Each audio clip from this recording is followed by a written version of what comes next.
Hello students, today we will read chapter number 2, Movement of Families in EVS subject. Let's start the chapter. Several families move from one place to another, means some families movement one place to another for their low economic condition, scarcity of place and higher education and that all.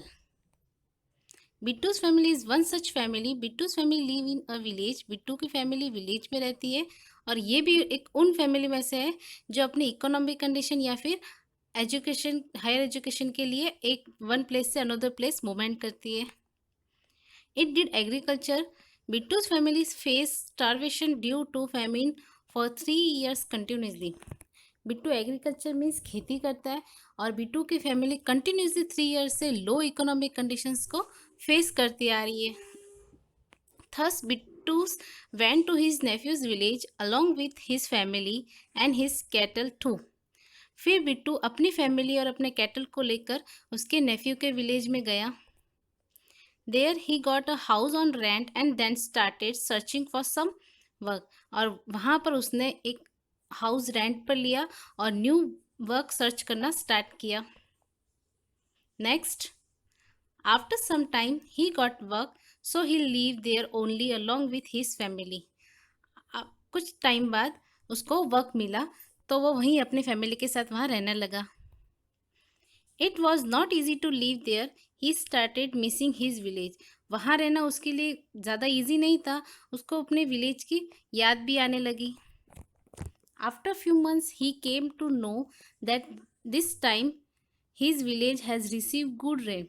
और कुछ महीनों बाद उसको पता चला कि उसके गांव में बहुत अच्छी बारिश हुई. Then he came back to his village with his family and cattle. फिर वो अपने गांव वापस आया अपनी फैमिली और अपने कैटल्स के साथ. Next, Sameer who had a small family including his wife, a son and a daughter. Sameer जिसकी छोटी सी फैमिली है, उसके एक वाइफ, एक सन और एक डॉटर है. His son passed his board examination. He had to send him from the village to get higher education. उसके सर ने बोर्ड एग्जामिनेशन पास कर दी. फिर उसने अपने बेटे को हायर एजुकेशन के लिए गांव से बाहर भेज दिया.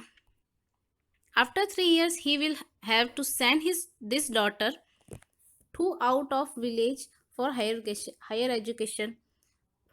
3 साल बाद उसके डॉटर, उसकी बेटी ने भी एग्ज़ाम क्लियर कर दिया तो उसने उसका हायर एजुकेशन के लिए, अच्छी एजुकेशन के लिए गांव से बाहर उसको भी भेज दिया.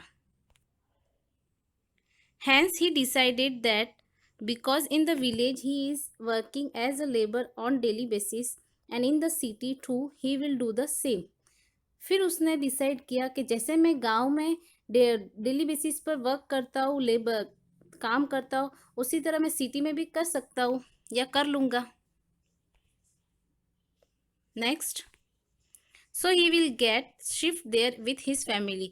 फिर वो अपनी फैमिली को वहीं सिटी में लेकर चला गया, शिफ्ट हो गया वहीं पर. When he went there he face difficulty in getting house on rent. जब वो वहाँ गया तो उसको अपने हाउस रेंट पर लेने के लिए बहुत सारी डिफ़िकल्टीज फेस करनी पड़ी. His family had to live, sleep and cook in the same room. और उसकी फैमिली जहाँ उसने एक रूम लिया रेंट पर, उसमें एक ही रूम था जिसमें सोना, खाना और रहना सेम रूम में करना होता था. He work in the day as a labour and as a security guard in the night. और वह पूरे दिन एक लेबर की तरह काम करता था और होल नाइट सिक्योरिटी गार्ड की तरह काम करता था.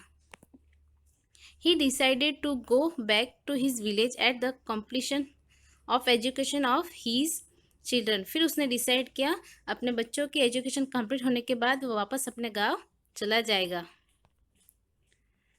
Next, Jaggu's family live in Bichpuri village. Jaggu की फैमिली बिचपुरी विलेज में रहती थी.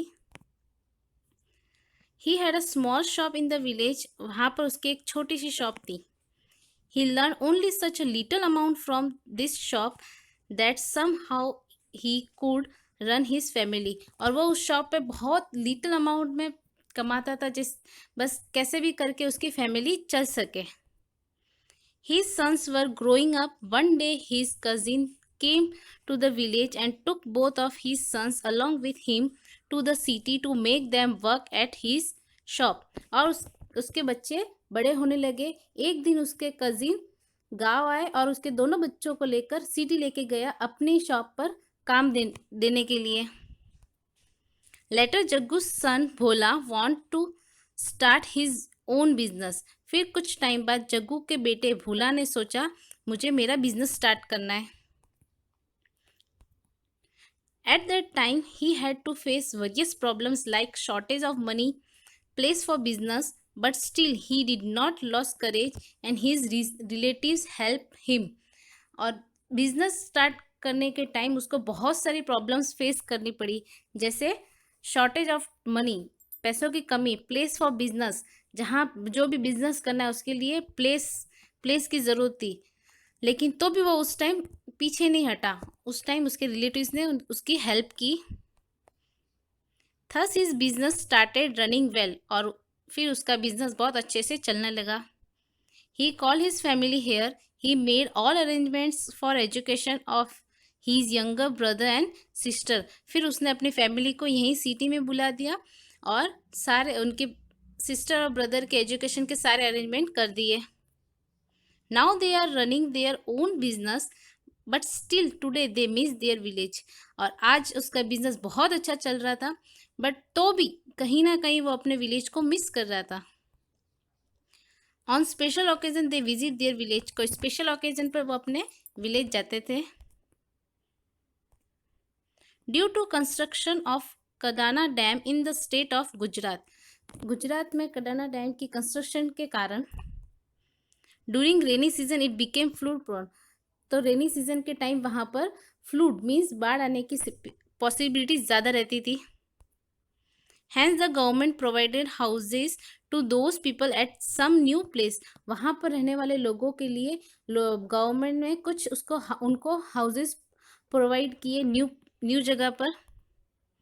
It provided them the facilities of school hospitals etc। और उनके हाउसेज ऐसी जगह प्रोवाइड किए, ऐसी जगह फैसिलिटीज़ करवाई जहाँ पर उनकी स्कूल की भी फैसिलिटी हो और हॉस्पिटल की भी हो।